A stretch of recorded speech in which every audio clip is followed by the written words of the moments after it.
எல்லாம் விழுகின்ற நித்திலமே உன்னை தவிர இந்த உலகில் என்னை காக்க பொன்னோ பொருளோ போற்றி வைக்க இல்லையம்மா என்னும் கண்ணதாசன் அவர்களின் தமிழமுதை சமர்ப்பித்து இந்த அவையில் பேசுவதற்கான இந்த அழகிய வாய்ப்பை தந்ததற்காக முதலில் நன்றி கூறிக் கொள்கிறேன். ஏன்னா இது ஒரு பழைய நினைவலைகளை மீட்டு வந்தது அப்படின்னு தான் சொல்லணும். இது போன்ற ஒரு அரங்கத்திலே தொடங்கிய பேச்சுதான் இன்று இங்கு உங்கள் முன்னால் நின்று கொண்டிருக்கிறேன். இந்த அரங்கத்தை பார்க்கும் பொழுது உள்ளபடியே மகிழ்ச்சியாக இருக்கிறது. அதே போன்றதொரு காலியான நாற்காலிகளோடு பல நிறைந்த உள்ளங்களை பார்க்கும் பொழுது மகிழ்ச்சியாக இருக்கிறது. என்ன அப்ப இதே மாதிரி ஆர்வம் இருக்கும், இலக்கியம் ஆர்வம் இருக்கும் பெற்றோர்கள் வரும் பொழுது கையோடவே பிள்ளைகளையும் சேர்த்து கொண்டு வந்து விடுவார்கள். அப்படி வரப்பட்ட ஒரு பிள்ளையாகத்தான் இன்று நான் இங்கு நின்று கொண்டிருக்கேன். ஏன்னா அப்பா எல்லா கூட்டத்துக்கும் கூட்டிட்டு போவாரு. எதுக்கு போறேன்னு எங்களுக்கு தெரியாது, ஆனா கூட்டத்துக்கு போறப்பெல்லாம் கூட்டிட்டு போவாரு.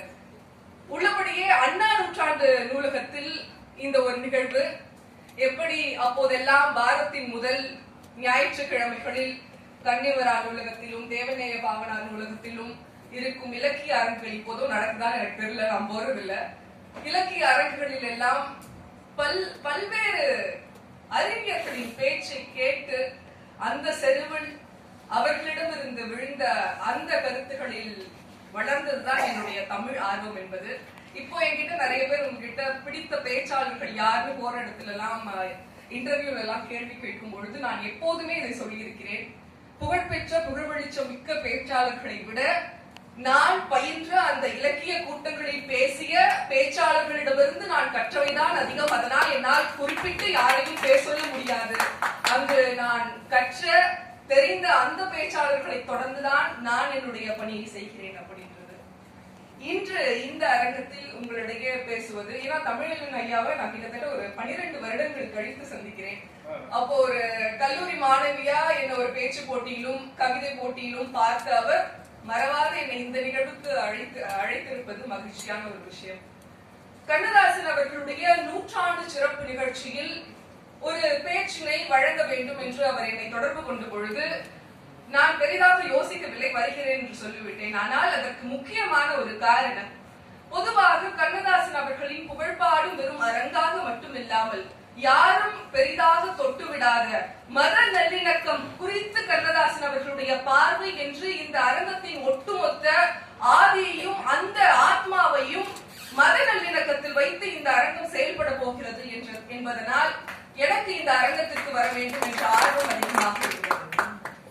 மத நல்லிணக்கத்தில் கண்ணதாசன் அவர்களுடைய பார்வை என்றதுமே கண்ணதாசன் அவர்கள் இயேசு கவியம் படைத்திருக்கிறார், அர்த்தமுள்ள இந்து மதம் படைத்திருக்கிறார், திரைப்பாடல்களில் எல்லா மதங்களை பற்றியும் பாடியிருக்கிறார். அது மட்டும் அவர் மத நல்லிணக்கத்தை போற்றியவராக இருந்தார் என்று சொல்லலாமா என்று கேட்டால் நான் இப்படி பார்க்கிறேன். மதங்கள் எல்லாமே ஒன்று என்று சொல்றதனால் கண்ணதாசன் மத நல்லிணக்கத்தை போற்றியவர் கிடையாது.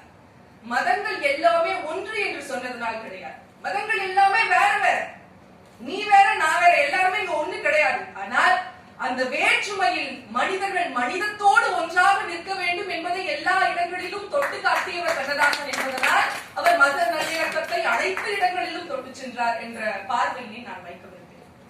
ஏன்னா இங்க மத நல்லிணக்கம் என்பதையே புரிந்து கொள்வதில் பல நுட்பமான விஷயங்கள் இருக்கின்றன. இங்கு மதம் வேறு வேறாக இருக்கின்றன, தெய்வங்கள் வேறு வேறாக இருக்கின்றன, மனித மனங்கள் வேறு வேறாக இருக்கின்றன. அப்போது இவை எல்லாவற்றையும் இணைக்கும் புள்ளியாக எது இருக்கின்றது என்று கேட்டால் கண்ணதாசன் எல்லா இடங்களிலும் சொல்கிறார், அன்பும் பெருங்கருணையும் மட்டும்தான் மனிதர்களையும் மதங்களையும் இணைக்கும் ஒற்றை புள்ளியாக இருக்கிறது என்று.